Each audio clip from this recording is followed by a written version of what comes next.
Champ. Yes, sir. I hate to be the bearer of bad news. Deontay Wilder, you will lose if you don't listen to all my clues. You must have forgot you and the world thought that I was the fool when I told you you had to repay your dues. Cause the way you was fighting, waiting on the KO, you was bound to lose. On July 24th, you can change this old news since you went back and sharpened your tools. Cause you putting together more ones with the twos. That's the groove, especially if you don't want to lose. This is the version of Ali, the greatest stick and move. Cause Fury is going to try to bully you, dude. Wilder, you need to circle to your right.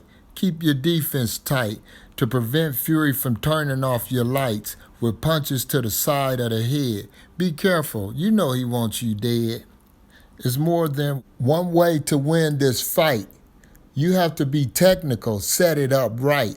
That's how you're going to win this fight. If you listen to the guru, you'll get it right. You with the one and only boxing guru, aka WilderHater. For this episode of Under the Microscope, we're going to focus in on the clues Wilder has to use if he don't want to lose. This is an important fight for Deontay Wilder on June 24th, July 24th. This is important for his legacy, his ego, his personality. This is critical. This is a do or die fight for Deontay Wilder. It's very important to him. Like he said, he wanted back in blood. In my opinion, I wish he would have took that step aside money. You never let boxing get that personal, even though because of the allegations and arbitrations and stuff like that, you still got to get that money for the kids' sakes, next generation's sakes, and still get your get back, but in the right time. Because, sometimes you can't intervene with the boxing gods when they have things ordained, far as maybe Wilder getting some get back, or maybe Tyson Fury and AJ fighting for that British undisputed heavyweight championship. It's been over 100 and some years. So sometimes a man can't stand in between that because of pride or because of whatever the other reasons are. But I have to take my hat off to Deontay Wilder and commend him for wanting some get back because he felt like he was unjustly done, wrongfully done. So only way to settle is get it in that square ring. But he definitely has to follow my clues because it's very important that he use these because this is going to be a difficult fight because fighters sometimes get into modes of muscle memory, throwing certain punches, reacting a certain way, dealing with stress a certain way. So Deontay Wilder definitely going to have to think his way through this fight because this is going to be very important. Him and Malik Scott definitely has to think carefully throughout the first round through the 12th round. Because in my opinion, I believe this fight may go the distance because it's going to be critical because Wilder cannot jump the gun and let his motions get over on him where he's lunging in and Fury waiting to counter him or pushing back. Wilder has to be more rhythmatic, systematic, and understand I can win without getting a KO. I have to be he got to throw more punches. He got to be more active. He got to be aggressive but actively smart with it. So it's going to be very intriguing to see how Wilder can deal with this under stress while Tyson Fury is trying to bully him around the ring. First of all, Deontay Wilder has to not headhunt in this fight. He cannot just load up to go for the head shots and miss, and Fury pulls out of range. So Wilder definitely has to throw to the body. I like those videos he was doing, him and Malik Scott, where they were shooting that right hand to the body because that's going to set up Fury for the second fight. Not the second fight, but the second punch coming, which may be a headshot. So those are going to be critical. The setup movement.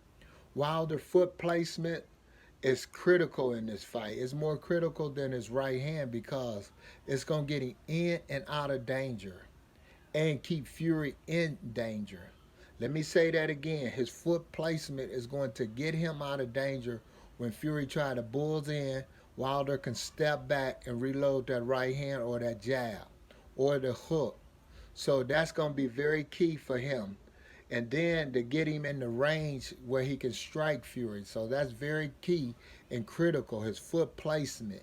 His feet cannot get lazy throughout that fight. Malik Scott and Wilder has to be conscious of that all night long. He got to be more busy than he did with King Kong, because in that fight he was just slow and methodical looking for the KO. With Fury, that's not going to work. That's a no-no. So Wilder definitely has to be more active and focused on the fight.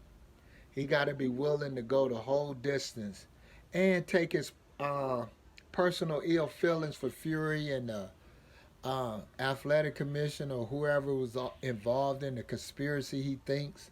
You know, he got to take that out of his mind, because when I listened to him in that interview he did with Ray Flores, you know, I was kind of not appalled by it, but I was upset with Wilder because, you know, even though it was a bad situation, but you could refix that because of the, you know, your July 24th date. So that's going to be very important that you stay focused.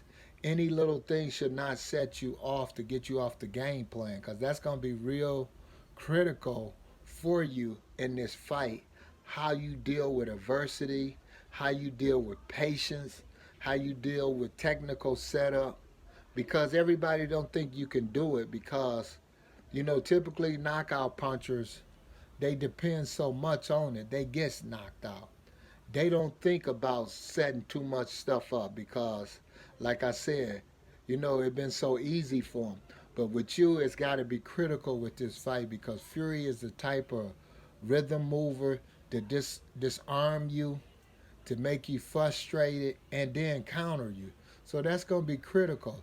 So when you go to use your jab, you can't use your jab sometimes to land. You just got to use your jab as a blinding measuring stick for the right hand, but he going to be looking for that. But when you hook off your jab like you was throwing to the body, it was beautiful work. I liked it that. So with that hook could slide in because he anticipating the right hand. So with your combination of punches, it's going to offset Fury a lot. And you should be effective, but you can't get over aggressive, because that's the key. You have to listen to me if you want victory. Let me say that again. You not getting aggressive, too overly aggressive, is the key. You have to listen to me if you want victory, because Fury is hoping that you do something that's ill like that so he can counter you. And Sugar Hill, they want to be able to offset you and then bull rush you. So those are very going to be key in you winning this fight or losing this fight. These are the words of the one and only boxing guru, a.k.a. WilderHater, for this episode. Deontay Wilder clues he has to use if he don't want to lose. Subscribe to me if you want more of the Boxing Guru Show.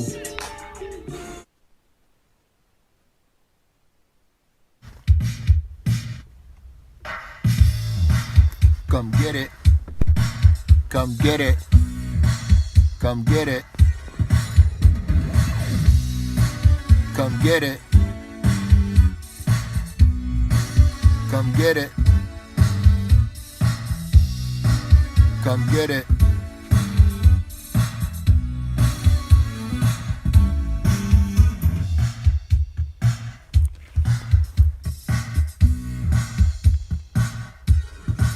Come get it.